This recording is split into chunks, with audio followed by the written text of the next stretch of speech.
وہ شخص جسے دنیا فرشتہ سمجھتی تھی، جسے پانے کے لیے لڑکیاں منتیں مانگتی تھیں، لیکن زینب کا دل کیوں کہہ رہا تھا کہ کچھ تو غلط ہے؟ صرف ایک خواب اور درود ابراہیمی کی طاقت، جس نے وہ چھپا ہوا سچ اگلوا لیا جو سالوں سے دفن تھا۔ اگر زینب وہ وظیفہ نہ کرتی تو شاید آج وہ زندہ نہ ہوتی۔ السلام علیکم، آپ دیکھ رہے ہیں راحت قلب۔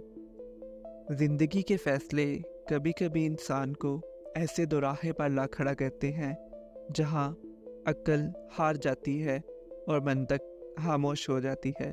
سب کچھ آنکھوں کے سامنے اچھا اور بہترین نظر آ رہا ہوتا ہے، مگر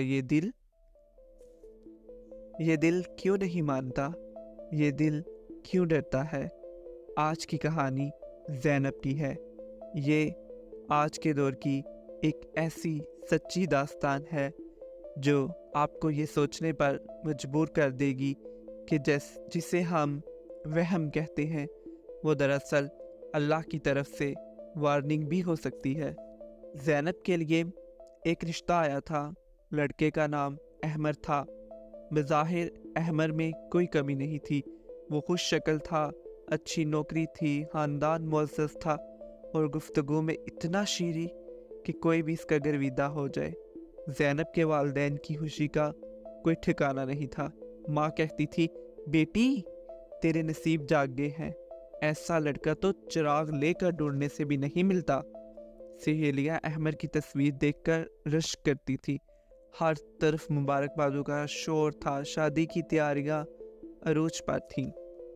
لیکن اس تمام شور میں ایک خاموشی تھی جو زینب کو اندر سے کھائے جا رہی تھی۔ زینب جب بھی احمد سے بات کرتی یا اس کے بارے میں سوچتی، اسے اپنے دل میں ایک عجیب سی گھٹن محسوس ہوتی۔ نفسیات کی زبان میں اسے انٹیٹیوشن کہتے ہیں، یعنی چھٹی حس، اور روحانیت کی زبان میں اسے دل کی گواہی کہتے ہیں۔ زینب جائے نماز پر بیٹھتی تو رو پڑتی۔ اسے سمجھ نہیں آتا تھا کہ وہ ناشکری کر رہی ہے یا واقعی کوئی خطرہ ہے۔ وہ اللہ سے گڑ گڑا کر کہتی، یا اللہ، اگر یہ شخص اتنا ہی اچھا ہے تو میرا دل کیوں کانپ رہا ہے؟ مجھے وہ دکھا دے جو میری آنکھیں نہیں دیکھ پا رہی۔ اور پھر اللہ نے دکھا دیا، لیکن کیسے؟ یہ جاننے کے لیے کہانی کے ایک لمحے کو غور سے سنیے گا۔ وقت گزرتا جا رہا تھا۔ شادی کی تاریخ طے ہو چکی تھی۔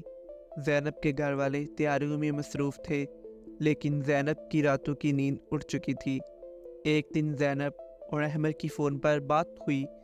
احمر نے باتوں باتوں میں کہا، زینب، میں چاہتا ہوں کہ شادی کے بعد تم اپنے پرانے دوستوں اور رابطوں کو ختم کر دو۔ مجھے تمہارا ماضی یا تمہاری آزادانہ سوچ، تمہاری پرانی سہیلیاں پسند نہیں۔ یہ جملہ بظاہر محبت میں بولا گیا تھا، لیکن زینب کو اس میں حاکمیت اور شک کی بو آئی۔ جب اس نے اس بات کا ذکر اپنی ماں سے کیا تو ماں نے اسے ڈانٹ دیا، بیٹی، مرد تھوڑے شک مزاج ہوتے ہیں، یہ تو محبت کی نشانی ہے، تم زیادہ سوچتی ہو، فہم نہ کیا کرو۔ زینب بالکل اکیلی ہو گئی۔ اسے لگا کہ وہ کسی گہری دلدل میں دھنستی جا رہی ہے۔ اسے لگا کہ شاید وہ واقعی غلط سوچ رہی ہے، شاید وہ ناشکری ہو رہی ہے۔ اس کشمکش، اس ڈپریشن اور اس تنہائی نے اسے اللہ کی اور قریب کر دیا۔ وہ جان گئی تھی کہ اب بندوں کی سننے کا وقت ختم ہو گیا ہے، اب صرف رب سنے گا اس کی۔ وہ جمعرات کی رات تھی۔ زینب کا دل اتنا بوجھل تھا کہ اسے سانس لینا دشوار لگ رہا تھا۔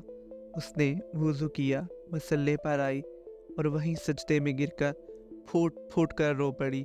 اس نے کوئی لمبی چوڑی دعا نہیں مانگی، بس اتنا کہا، میرے مالک، میرے رب، میں کمزور ہوں، میں نہیں جانتی کہ سچ کیا ہے، بس مجھے بچا لے، مجھے رستہ دکھا دے۔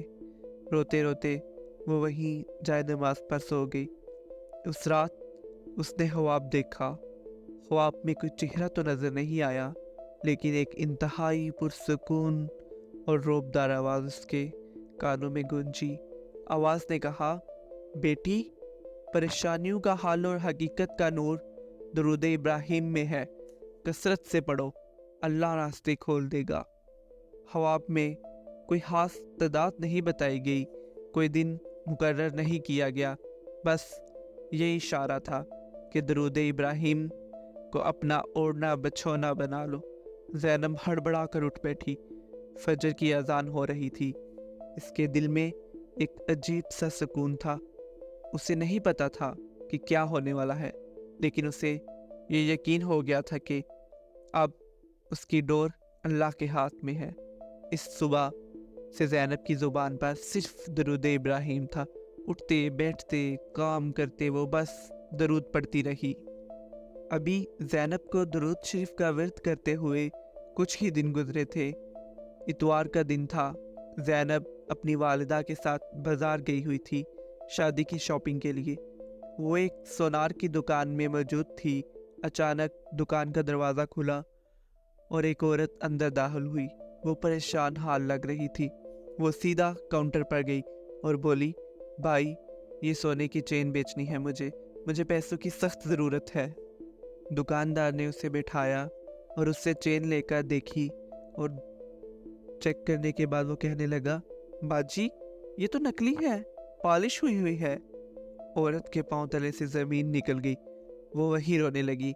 ज़ैनब की वालदा, जो एक रहमदिल खातून थी, आगे बढ़ी और पूछा, बेटी, क्या हुआ? इस औरत ने रोते हुए कहा, खाला जी, मैं बर्बाद हो गई। एक शख्स ने मुझसे शादी का वादा किया था, मुझसे मेरे सारे जेवर और पैसे ये कहकर ले गया कि वो हमारे मुस्तकबिल के लिए कारोबार कर रहा है। अब वो फ़ोन नहीं उठाता, गायब हो गया है। मेरे पास बस एक ये चेन ही थी जो उसने मुझे तोहफे में दी थी, और अब पता चल रहा कि ये भी नकली है। ज़ैनब खामोशी से सुन रही थी। इसका दिल ज़ोर ज़ोर से धड़क रहा था। उसने पूछा, बहन, वो शख्स कौन था? औरत ने कांपते हाथों से अपने फ़ोन में एक तस्वीर निकाली और बोली, ये है वो धोखेबाज। ज़ैनब और उसकी वालदा ने वो तस्वीर देखी तो उनकी आंखों के सामने अंधेरा छा गया। वो तस्वीर किसी और की नहीं, बल्कि वो तस्वीर अहमर की थी। लेकिन ये बात यहाँ ख़त्म नहीं हुई। ज़ैनब ने गौर से देखा, तस्वीर में अहमर के साथ एक छोटा बच्चा भी था। इस औरत ने बताया, ये इसका बेटा है, इसकी पहली शादी से, जिसे इसने छोड़ दिया है। ये शख्स और इसके घर वाले लड़कियों को दौलत और जहेज के लिए फंसाते हैं और फिर गायब हो जाते हैं। ज़ैनब के पैरों में जान नहीं रही, लेकिन हैरत की बात ये थी कि उसे दुख नहीं हुआ, बल्कि उसे ऐसे लगा जैसे किसी ने इसके सीने से हज़ारों टन वज़नी पत्थर हटा दिया हो। दरूद इब्राहिम की बरकत से ऐन शादी से चंद दिन पहले अल्लाह ने उसे एक ऐसी तबाही से बचा लिया था जो इसकी पूरी ज़िंदगी बर्बाद कर देती। ज़ैनब और उसकी वालदा घर वापस आई। अहमर के घर वालों से रब्ता किया तो उनके झूठ के पोल खुलते चले गए। वो रिश्ता टूट गया, या यूँ कहें कि ज़ैनब की ज़िंदगी बच गई। वो लड़का जिसे दुनिया फरिश्ता समझ रही थी, दरअसल एक भेड़िया था, और वो लड़की जिसे दुनिया वहम करने वाली कह रही थी, इसका दिल सच्चा था। दोस्तों, ज़ैनब ने मुझे बताया कि इस दिन के बाद से आज तक दरूद इब्राहिम इसकी ज़बान से नहीं छूटा। ये कहानी हमें दो बातें सिखाती है। अपने दिल की इंस्टीट्यूशन को कभी नज़रअंदाज ना करें। अल्लाह पाक मोमन के दिल में बुराई की खटक पहले ही डाल देता है। नफ्सियात भी कहती है कि आपका लाशोर खतरे को बांप लेता है। दरूद इब्राहिम में मसले का हल है। जब सारे दरवाजे बंद हो जाए, जब सच और झूठ में तमीज़ करना मुश्किल हो जाए, तो दरूद शरीफ का सहारा लें। ये वो दुआ है जो कभी रद्द नहीं होती। ये वो नूर है जो अंधेरों को चीर कर सच सामने लाता है। अगर आप भी किसी ऐसी कश्मकश में हैं तो आज ही से दुरूद इब्राहिम को अपना साथी बना ले।